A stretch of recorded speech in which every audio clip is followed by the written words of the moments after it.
Class second year physics में हम लोग पार्ट सेकेंड लाइट में हम लोग नेक्स्ट लेसन हम लोग पढ़ेंगे refraction and dispersion of light through the prism. Prism द्वारा प्रकाश का अपवर्तन तथा परिक्षेपण, ये लेसन का नाम है। नया लेसन आज हम शुरू करेंगे। इसके पहले हम लोग 2-3 लेसन कवर कर चुके हैं। आज हम इस लेसन को शुरू करेंगे। तो इस लेसन को शुरू करने से पहले हम डिस्कस करेंगे प्रिज्म के बारे में। प्रिज्म है क्या चीज़?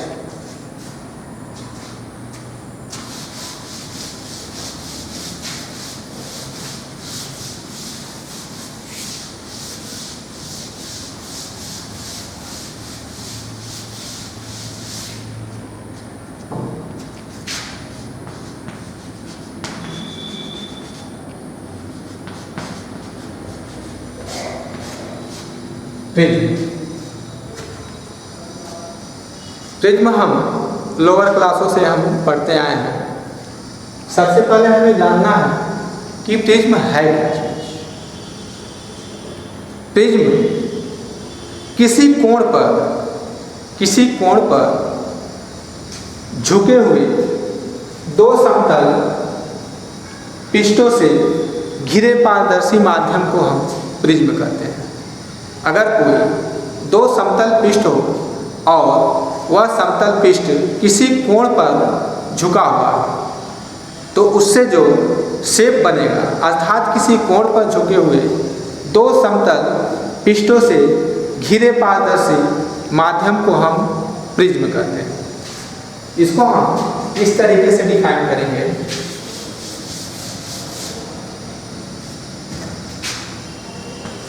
किसी कोण पर झुके हुए 2 समतल पृष्ठों से घिरे पारदर्शी माध्यम को प्रिज्म कहते हैं।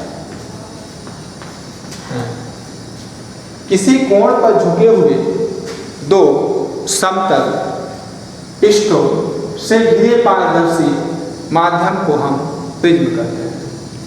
अब हमें जानना है कि प्रिज्म का क्या काम है, हम प्रिज्म का इस्तेमाल कहाँ करते हैं। तो प्रिज्म का पहला काम है कि जब कोई भी प्रकाश की किरण वायु से प्रिज्म में जाती है तो पहली चीज़ तो यह है कि प्रिज्म का काम है प्रकाश किरणों का अपवर्तन करना, उसके मार्ग को चेंज कर देना।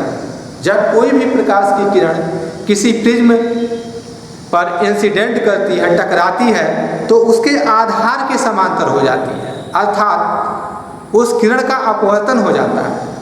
तो प्रिज्म का पहला काम है कि प्रकाश किरणों का अपवर्तन करना। दूसरा काम यह करता है कि प्रिज्म जब कोई भी प्रकाश की किरण जैसे श्वेत प्रकाश या सूर्य का प्रकाश जब किसी प्रिज्म से होकर गुजरता है तो प्रिज्म का काम है कि श्वेत प्रकाश को 7 रंगों में डिवाइड कर देता है, 7 कलर में उसको विभाजित कर देता है, अर्थात उसका वर्ण विक्षेपण कर देता है। अर्थात प्रिज्म का दूसरा काम है कि वर्ण विक्षेपण। सूर्य के प्रकाश में 7 कलर होते हैं, उन 7 कलरों को अलग अलग रंगों में विभाजित करना ही प्रिज्म का काम होता है। जैसे यहाँ पे हम एक फिगर के द्वारा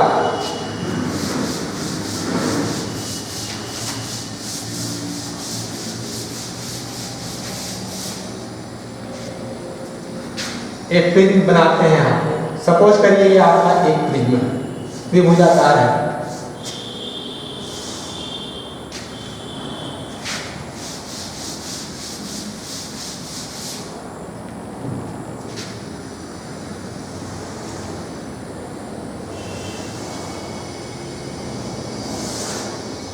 यहाँ पे कोई प्रकाश की किरण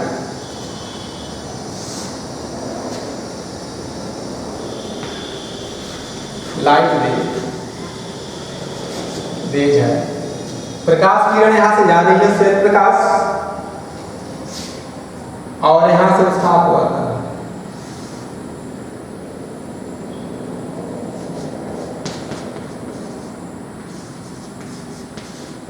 इसको हम विबग्योर कहते हैं। विबग्योर का मतलब ये होता है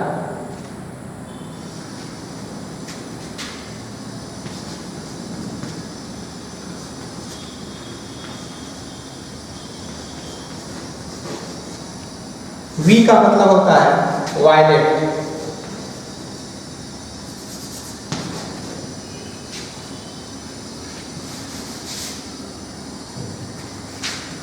VOIL वायलेट। आई का मतलब इंडिगो, बी का मतलब ब्लू, जी का मतलब ग्रीन,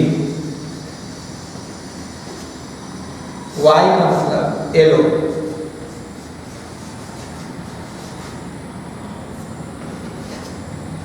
येलो, ओ का मतलब ऑरेंज, ऑरेंज, और आर का मतलब होता है रेड, रेड। जब कोई भी प्रकाश की किरण, इसको हम नाम ले लेते हैं ए, ये बी और ये सी। जब कोई भी प्रकाश की किरण किसी भी प्रिज्म से होकर गुजरती है, अर्थात जब कोई श्वेत प्रकाश किसी प्रिज्म से होकर गुजरता है तो वह 7 कलर में डिवाइड हो जाता है। VOILET वायलेट माने होता है बैगनी,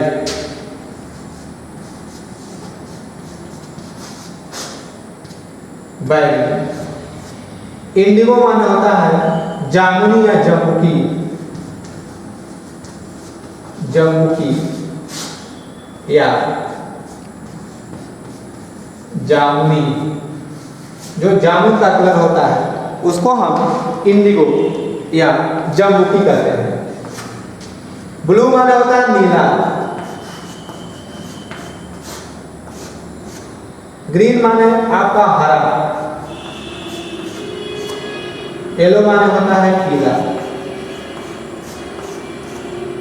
ऑरेंज माने होता है नारंगी,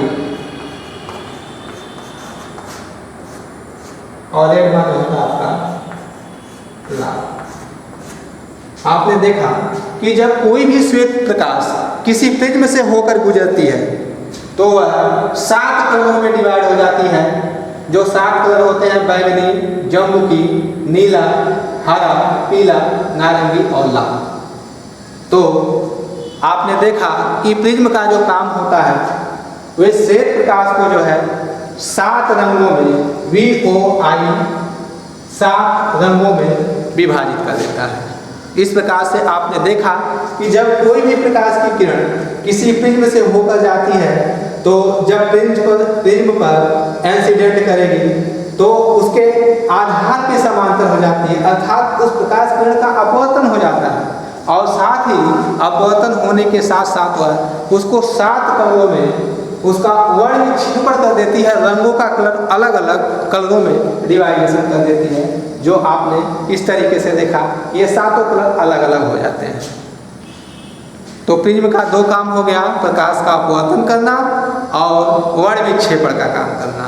अब हम प्रिज्म से संबंधित कुछ डिफिनेशन को डिफाइन करेंगे।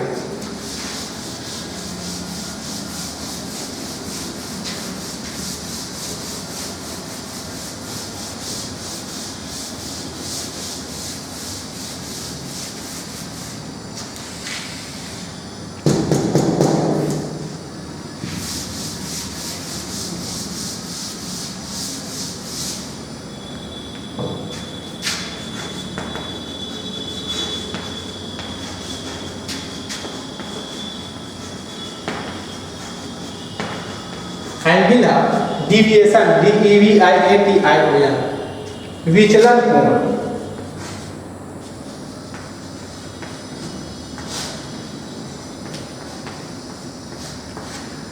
एंगल ऑफ डिविएशन, विचलन कोण क्या होता है?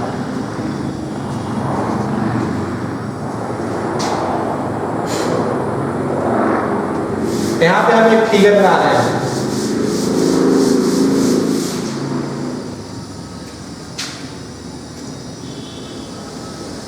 यह आपका प्रिज्म है,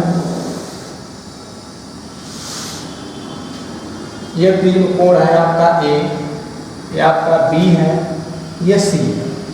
यहाँ पे कोई प्रकाश की किरण ऐसे आपतित हो रही है, इसके समांतर हो रही है, यहाँ से निकल के रहा है। इसको हम किरण को इसका डायरेक्शन ऐसे बढ़ाते हुए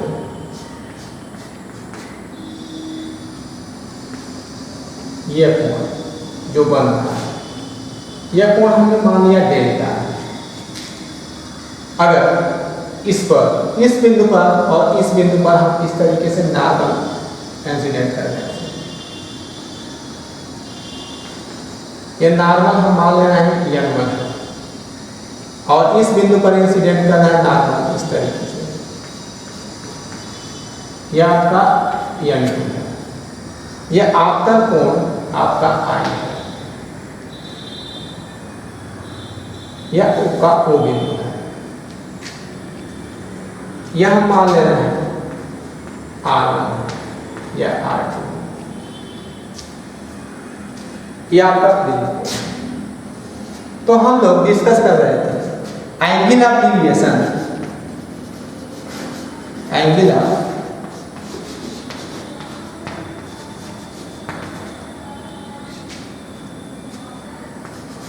विचलन कोण।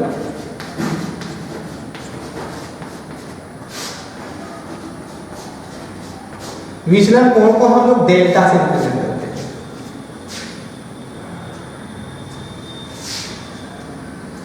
देखिए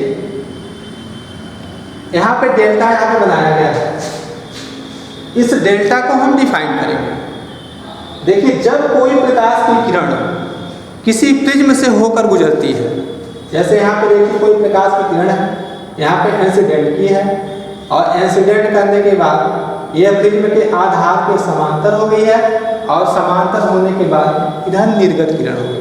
यह आपकी आपतित किरण है,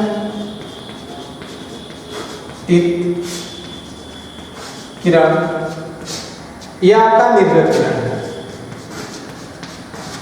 निर्गत किरण है। यह आपके दोनों अभिलंब है, यह प्रिज्म कोण है आपका।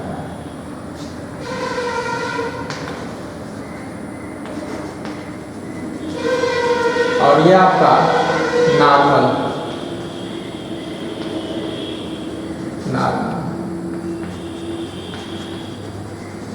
यह नॉर्मल दोनों n1 n2 आपके अभिलंब।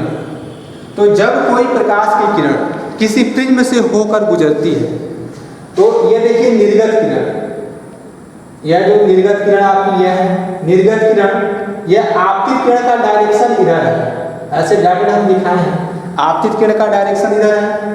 निर्गत किरण आपतित किरण की दिशा के साथ जो कोण बनाता है, यह कोण, इस कोण को हम एंगल ऑफ डिविएशन कहते हैं, विचलन कोण कहते हैं। एक बार इसको और डिफाइन हम करते हैं, जैसा कि फिगर में हमने आपको बताया कि जब कोई प्रकाश की किरण किसी प्रिज्म से होकर गुजरती है, तो निर्गत किरण आपतित किरण की दिशा के साथ जो कोण बनाता है उसे हम एंगल ऑफ डिविएशन, विचलन कोण कहते हैं। ये विचलन कोण की परिभाषा है। विचलन कोण को हम लोग डेल्टा से रिप्रेजेंट करते हैं। यह कोण स्मॉल कोण होता है, इसलिए इसको हम डेल्टा से रिप्रेजेंट करते हैं। एक बार और डिफाइन करते हैं विचलन कोण को। जब कोई प्रकाश की किरण किसी प्रिज्म से होकर गुजरती है, तो निर्गत किरण आपतित किरण की दिशा के साथ जो कोण बनाता है उसे एंगल ऑफ डिविएशन कहते हैं, विचलन कोण कहते हैं। अब हम डिफाइन करेंगे मिनिमम एंगल ऑफ डिविएशन।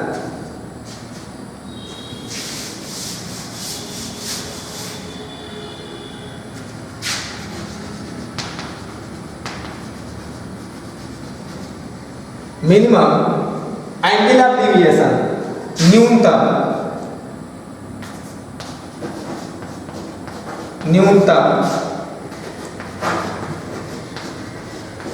विचलन कोण। न्यूनतम विचलन कोण को हम डिफाइन करेंगे। न्यूनतम विचलन कोण को हम लोग डेल्टा एम से रिप्रेजेंट करते हैं। देखिए विचलन कोण का मान जो होता है वह आपतन कोण आई पे डिपेंड करता है। आपतन कोण का मान हम जैसे जैसे बढ़ाते हैं या घटाते हैं, आपतन कोण के मान पर ही विचलन कोण का मान डिपेंड करता है। यहाँ पे हमें न्यूनतम विचलन कोण को डिफाइन करना है। न्यूनतम विचलन कोण को डेल्टा एम से हम रिप्रेजेंट करते हैं।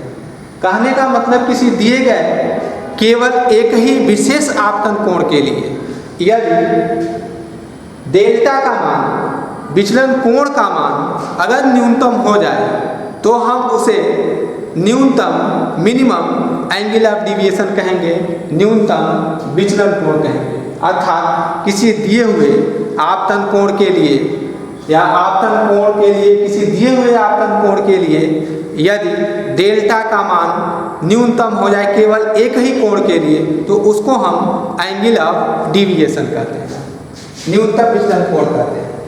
जैसे अगर हम डेल्टा तथा आपतन कोण के बीच में ग्राफ खींचे, अगर सपोज कर लीजिए यह आपका एक्स एक्सिस है, यह वाई एक्सिस है, इधर आपका आपतन कोण है,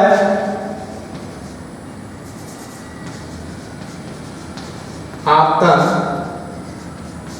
कोण इधर डेल्टा, इधर विचलन कोण है।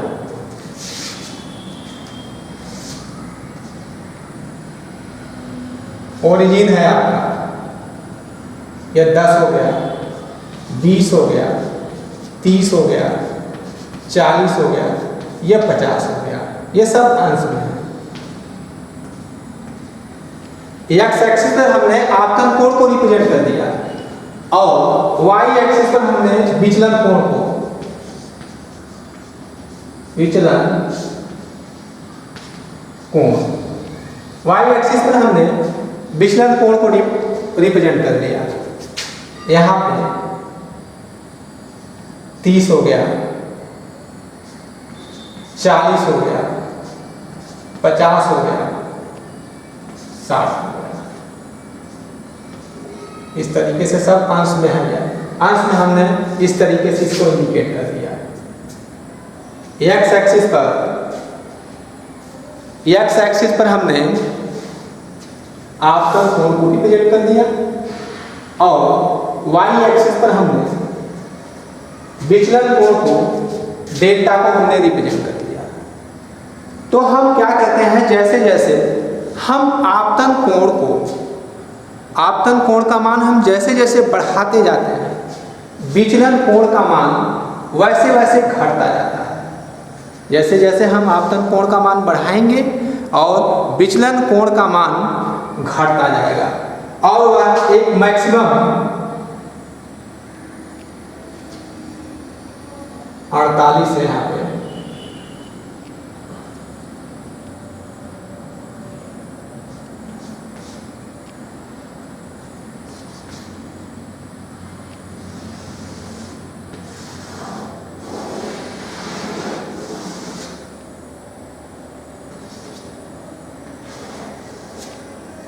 देखिए हम जैसे जैसे आपतन कोण का मान यहाँ पे एक्स एक्सिस पे हमने रिप्रेजेंट किया है 10 अंश, 20 अंश, 30 अंश, 40 अंश और यहाँ पे 48 अंश। जैसे जैसे हम आपतन कोण का मान हम बढ़ाते जाते हैं, यह विचलन कोण का मान ऐसे वैसे जो है क्या होता है, घटता जाता है। लेकिन जैसे जैसे हम आपतन कोण का मान जब बढ़ाते जाते हैं, जब हम 40 और 40, 41, 42 ऐसे 48 तक जाते हैं, तो जब हम 48 तक जाते हैं तो विचलन कोण का मान जो होता है वह 38, 30 और 8 38, कहने का मतलब 38 अंश पर विचलन कोण का मान एकदम फिक्स हो जाता है, न्यूनतम हो जाता है, रुक जाता है। जो ही हम 48 अंश आपतन कोण का मान बढ़ाते हैं और विचलन कोण का मान 38 अंश पर एकदम न्यूनतम हो जाता है, फिक्स हो जाता है। उसके बाद हम जैसे जैसे आपतन कोण का मान बढ़ाते जाते हैं और आपतन कोण का मान जैसे जैसे हम बढ़ाते जाते हैं, विचलन कोण का मान पुनः क्या होता है, बढ़ने लगता है।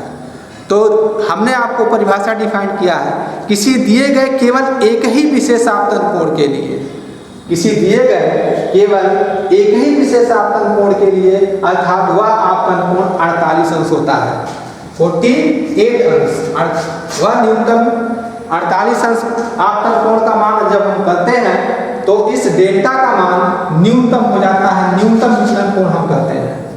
अगर हम आपतन कोण का मान 48 अंश कर दें तो डेल्टा की वैल्यू जो होती है अपने न्यूनतम मान 38 अंश को प्राप्त कर लेती है। उसके बाद हम आपतन कोण का मान जैसे जैसे बढ़ाते जाते हैं, इस डेल्टा का मान क्या होता है, फिर बढ़ने लगता है, वह अपने न्यूनतम वैल्यू को प्राप्त नहीं कर पाता है। इसीलिए हमने आपको डिफाइन किया है कि न्यूनतम विचलन कोण किसी दिए गए केवल एक ही विशेष आपतन कोण के लिए यदि डेल्टा का मान न्यूनतम हो जाए तो उसे हम न्यूनतम या मिनिमम एंगल ऑफ डिविएशन कहते हैं, न्यूनतम विचलन कोण कहते हैं, जिसको डेल्टा हम यम से रिप्रेजेंट करते हैं। तो यह हुआ। अब इसके बाद हम शुरू करेंगे प्रिज्म फार्मूला हम फाइंड करेंगे। प्रिज्म फार्मूला बहुत बड़ा है, इसको हम नेक्स्ट टॉपिक पर हम फॉलो करेंगे, इसको प्राप्त करेंगे। बस आज यहीं तक।